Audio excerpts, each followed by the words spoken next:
Alright guys, so good morning no. So thank you muna kay Sir Nick. Kaway ka muna Sir Nick. Yan, so kay Chief. So ito yung unit ng MT-09 mula rito sa Motor Ace Yamaha Rev Zone. So ite-test drive natin to ngayon. So dadali natin sa Cabiang Tunnel no, para ma-review natin at malaman natin, ma-experience natin kung gaano ba kalakas tong MT-09. Alright, so huwag na natin patagalin. Let's go. So kay Sir Nick thank you. So mga kay Chief. Wala Sir Joffrey, inapsinan kami. Kaya ano. Alright, so diretso na tayo. A few moments later. Alright guys, so good morning no. So nandito na tayo sa papuntang Cabiang Tunnel. So dala natin yung Yamaha MT-09. Yan, mula sa Yamaha Rev Zone Daang Hari. Yan, so thank you very much no kila Sir Joffrey, tsaka sa manager doon, tsaka kay Sir Nick no, na pinayagan tayo na gamitin tong kanilang MT-09 para ma-test drive din natin at tsaka ma-review natin. Alright, so papasok na tayo ng Cabiang. So kanina kasi nandoon tayo sa National Highway, tamang chill ride lang tayo ron kasi hindi tayo pwedeng umataw doon. So dito masusubukan natin yung Yamaha MT-09. Yan, alright.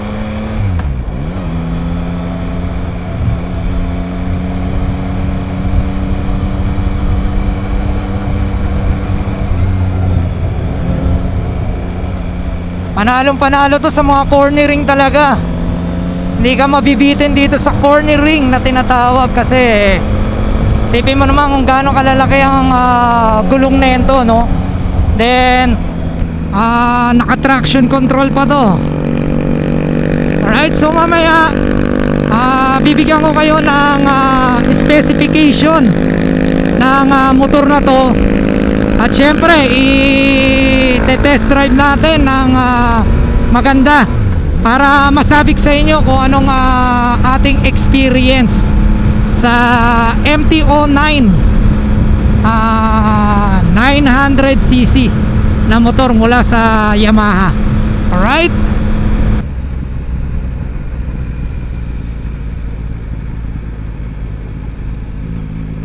so yun guys, welcome to Cabiang Tunnel. Ayan, nandito tayo sa Cabiang Tunnel.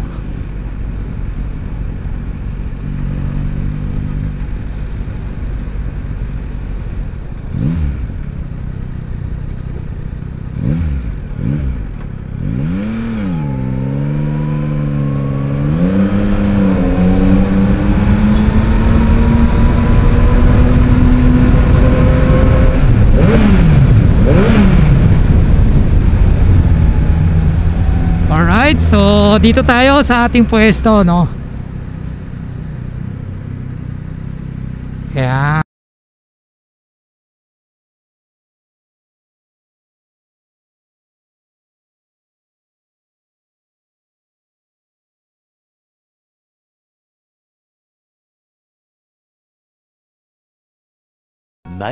Much later.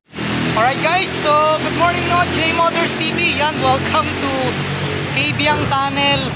So dala-dala natin yung MT-09 ng Yamaha no, mula sa Rev Zone Daang Hari. Yan, so i-reviewin natin to rito para bigyan ko kayo ng specification dito sa motor na to no. So unang-una nagpapasalamat muna tayo sa Yamaha Rev Zone no, kay Sir Nick at saka sa manager doon at saka kay Sir Joffrey no, sa napinayagan tayong hiramin tong kanilang big bike na MT-09. Alright, so bigyan ko yun ng konting specification, then ikutin natin dito, i-test drive natin ng konti, then yon, back to barracks tayo. Alright, so MT-09 mula sa Yamaha Rev Zone Daang Hari.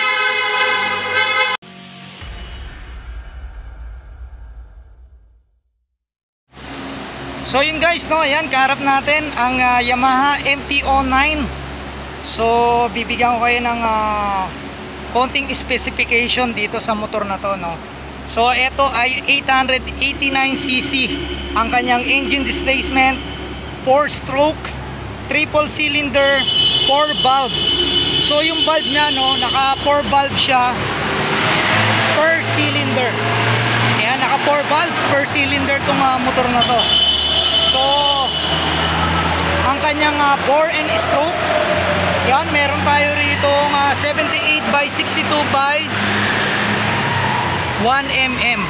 Alright, so kung makikita nyo, sobrang lalaki ng mga gulong. Naka Bridgestone pala na gulong to, no. So compression ratio 11.5:1. Syempre naka liquid cool tayo rito. Alright, yung kanyang induction, fuel inject, ignition. So may tinatawag tayo rito na TCI na tinatawag, o yung transistor control ignition. Ayan, para dito sa motor na to, no. Alright, so starting electric. So wala siyang wala siyang kickstart. Right?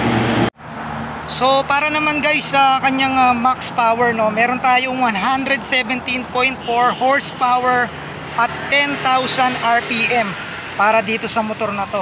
So may max torque to na 93 Newton meter at 7,000 RPM. Okay, so kanina ginamit ko siya, grabe, napakalakas niya sa arangkada. Grabe, pati panduluhan talagang So meron tong multiple assist and sleeper clutch na tinatawag. Ayan, so ikutin natin para makita nyo. So naka 6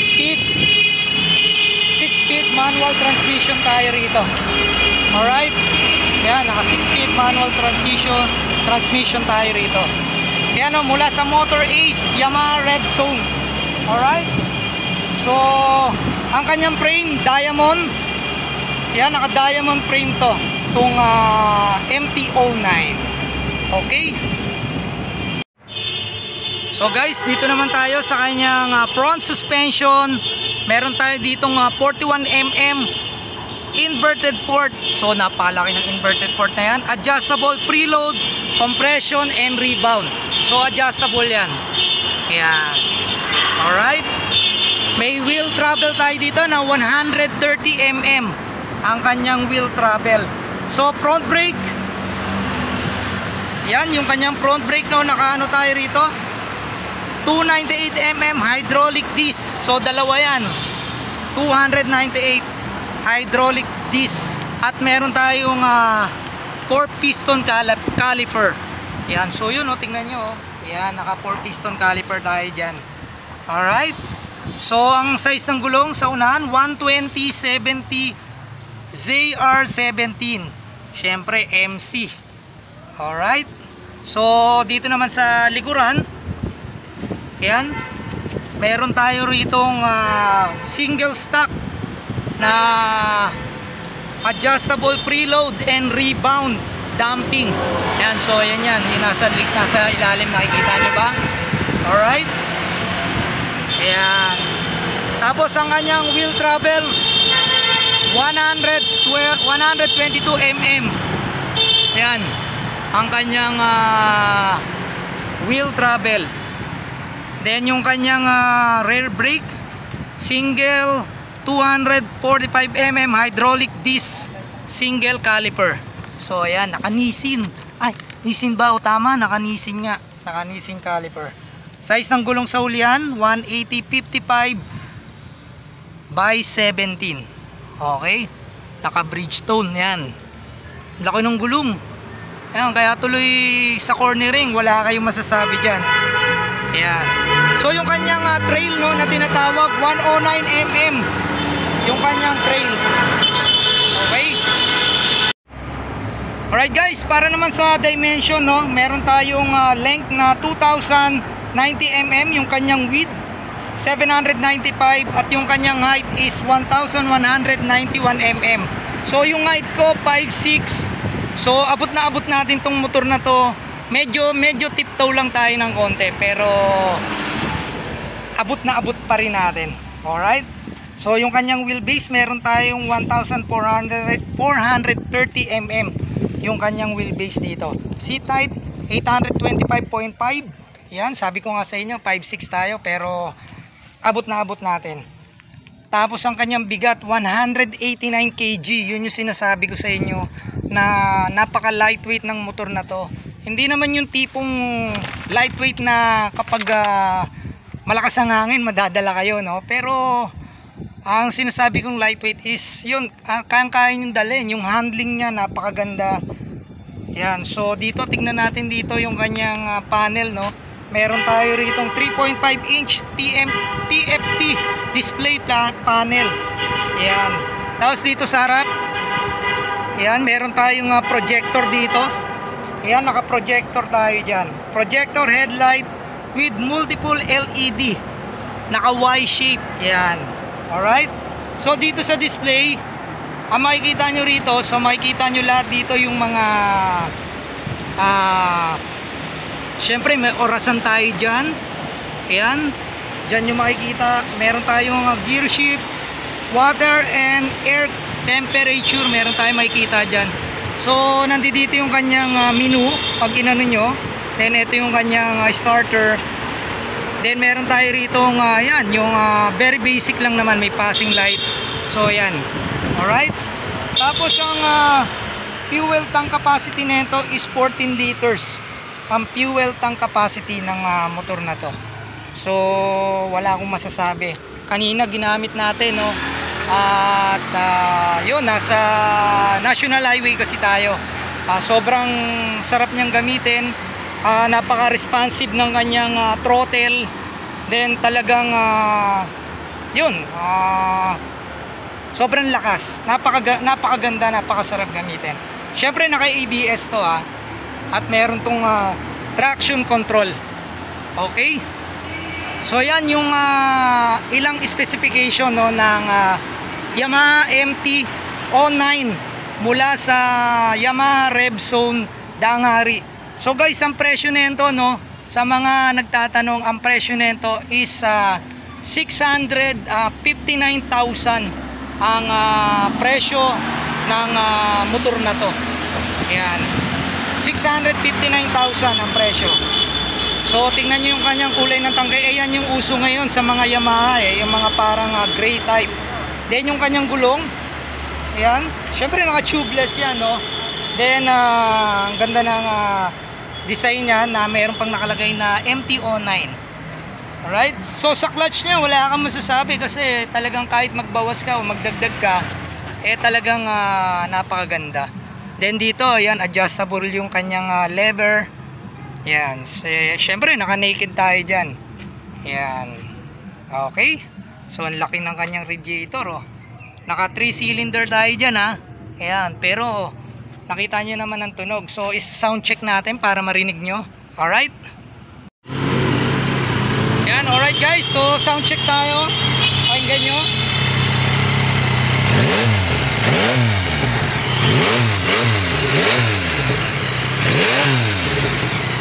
Diba? Yan ang tunog ng Yamaha MT-09 Inline 3. Alright.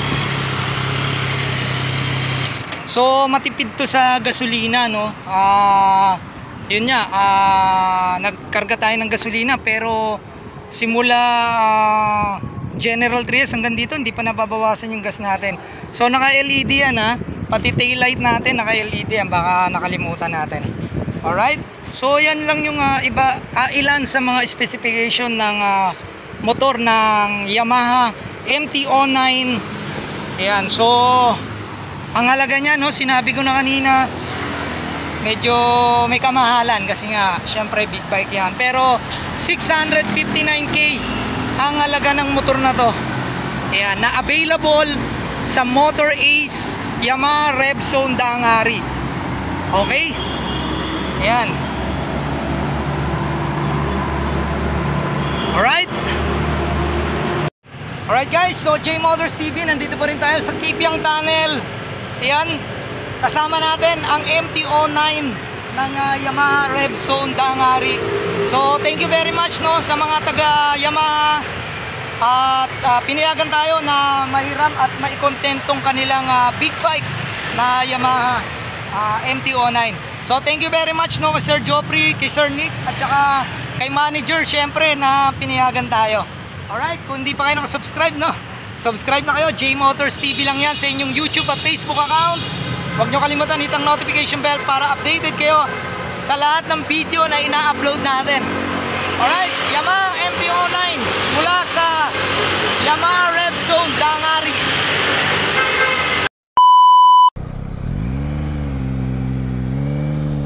Ganda ng lugar dito, open.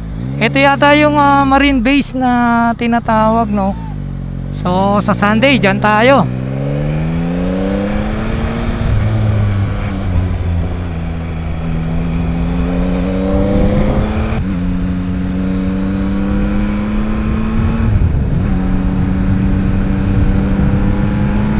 Hindi ka may ilang na i-banking talaga siya.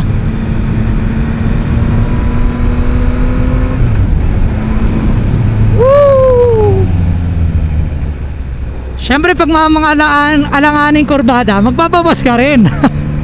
Hindi naman tayo professional racetrack driver para bumangking tayo na una siko, no?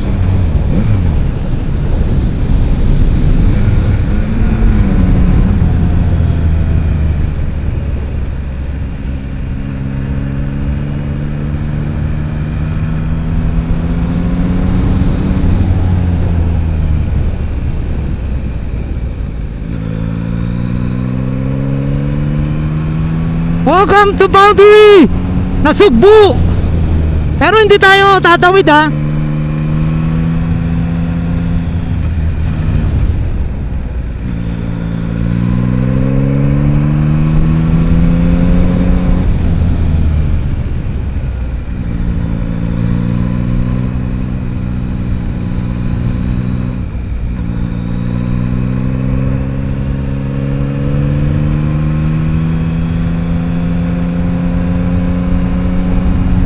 Yan ang masasabi ko talaga rin sa motor na to. Sobrang lightweight, napakaganda ng handling.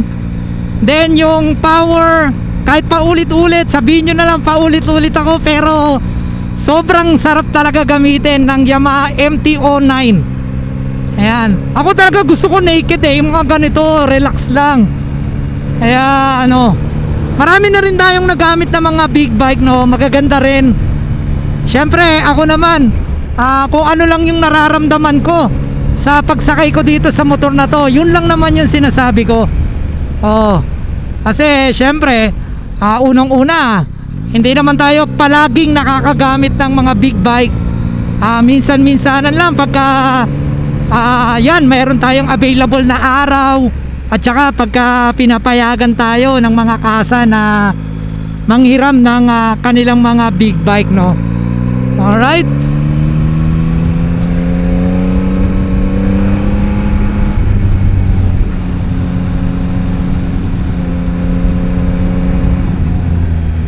Sa cornering wala kang masasabi, oh. Sobrang sarap.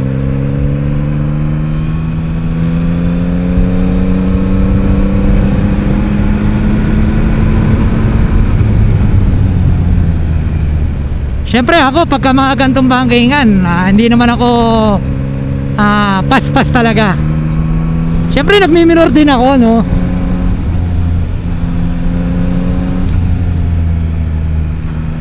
Yan, sabi nga ng tropa natin na vlogger, no, shoutout kay Ironmon. Yan, syempre honest review lang tayo kung ano yung nararamdaman natin sa motor. Syempre yun ang sasabihin natin. Yun ang nararamdaman ko, napakasarap gamitin, napakalakas ng makina, napakaganda sa cornering. Kaya ano pa ba masasabi mo? Sulit na sulit ka rito sa 600,000 plus na halaga ng motor na to, no. Kung may sobra ka lang pera, talagang masarap talaga yung big bike. Yan.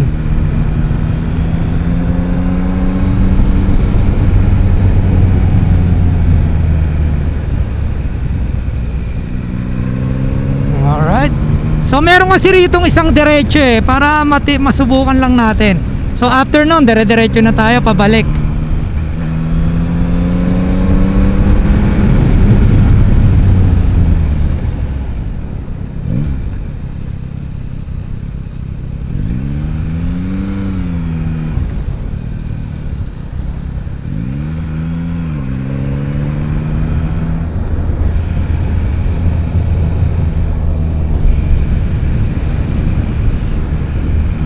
Malapit na siguro tayo.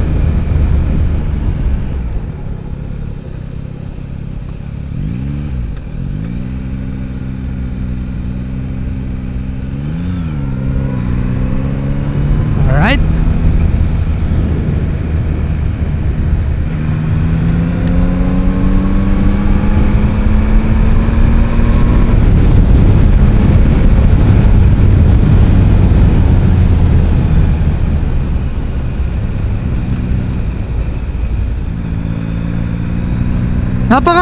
Alam nyo, napaka-komportable ng motor na to. Ibig sabihin, riding position, napakaganda. So, ito yung isang diretsuhan. So, diretso natin.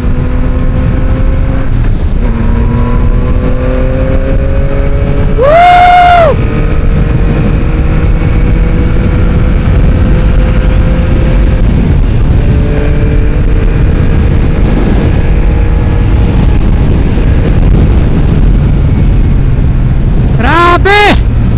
Grabe guys, 136.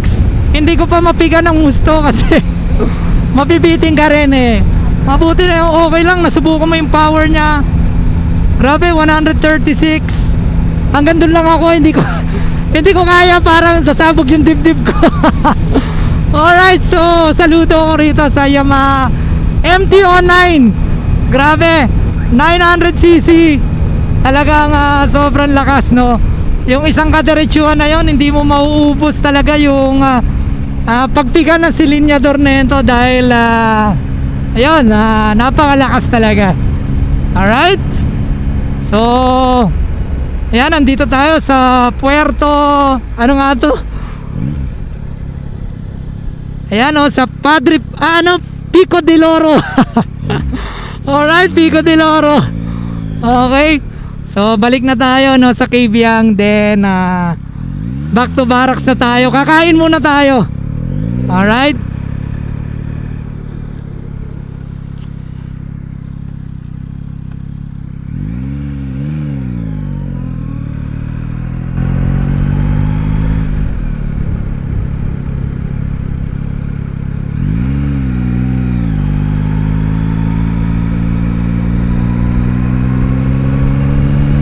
So balik na tayo ng Kabyang.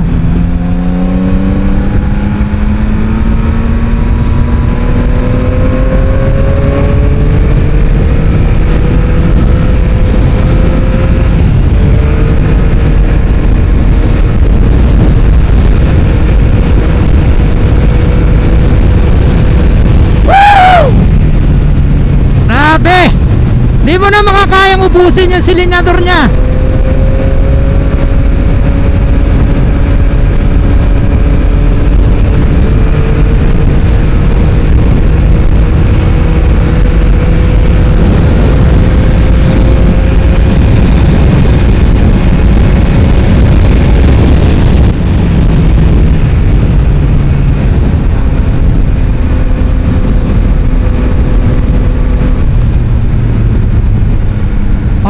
So, yun guys, halos hindi na tayo umabot ng 150 dahil yun, no, bitin yung kalye, pero napakasarap, napaka-stable ng motor na to, no? Kahit na nasa high speed ka, napaka-stable nya. Hindi yung tipong gumaganong-ganon yung motor, no?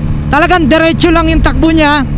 And yun nga, ikaw na yung matatakot sa motor na to, no? Kasi nga sobrang lakas eh. Alright. Grabe, ito ay isa sa mga once in a lifetime experience natin sa pagmumotor. Kaya maraming salamat sa Yamaha RevZone Dangari. Yan, sana dumami pa yung ating test drive at saka review ng mga big bike, no? Kaya thank you kay Lord, syempre, na ginagabayan tayo, at saka sa ating mga supporter, no? Sa ating mga supporter at saka sa ating mga followers sa ating YouTube at Facebook account. Maraming salamat sa inyo, kasi talagang hindi ko rin to magagawa at hindi ako maglalakas ng loob, no, kung hindi dahil sa inyo na mga nanonood sa akin. Kaya ako Anong motto ko nga, kay merong nanonood, kay wala, labas ako dyan. Basta mag-upload lang ako na mag-upload. And yan, thank you very much din sa mga ibang mga kaibigan natin. Kaya sabi rin nga sa akin ng ibang mga vlogger, tuloy-tuloy mo lang yan, sir. Time will come na meron ding manonood sa'yo. Yan, at dumating nga yung time na meron ding nanonood sa atin.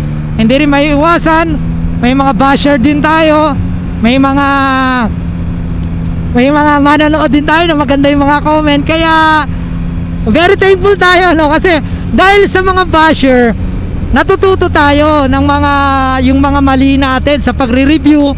Yan, naitutuwid natin, no? Alright, so thank you very much talaga. At saka sa lahat ng kasa, no, na ating napupuntahan, maraming salamat sa tiwala na binibigay nyo sa akin.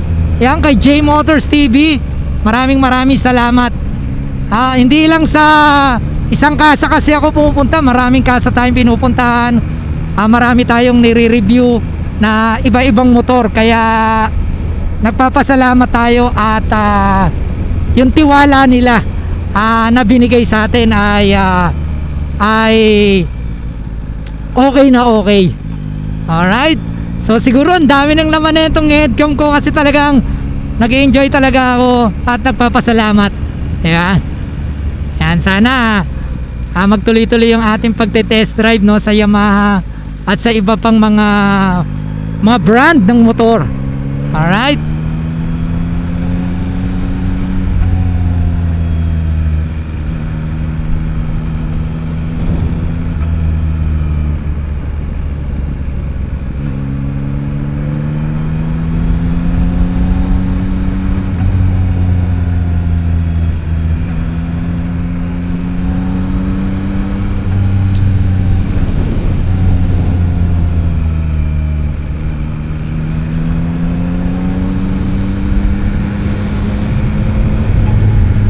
yan, gusto ko rin magpasalamat, no, kay misis ko nga pala, no, kasi syempre yung suporta niya sa atin at saka sa mga iba pang mga kaibigan natin. Alright,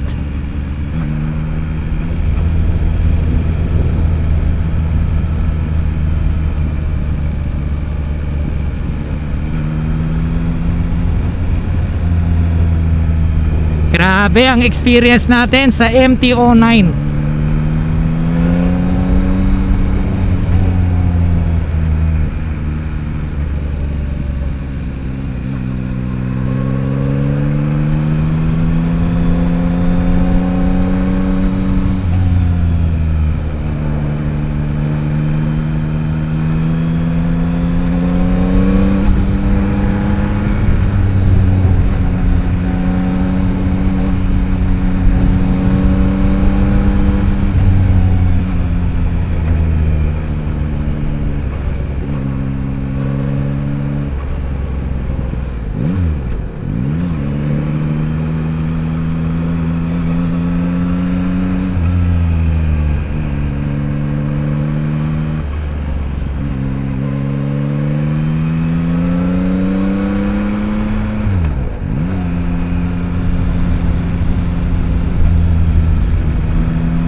Sarap.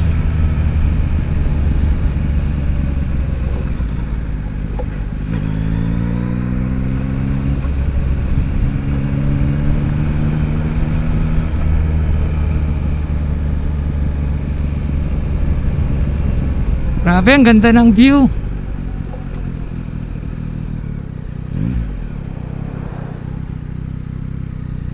Ganda ng view, oh.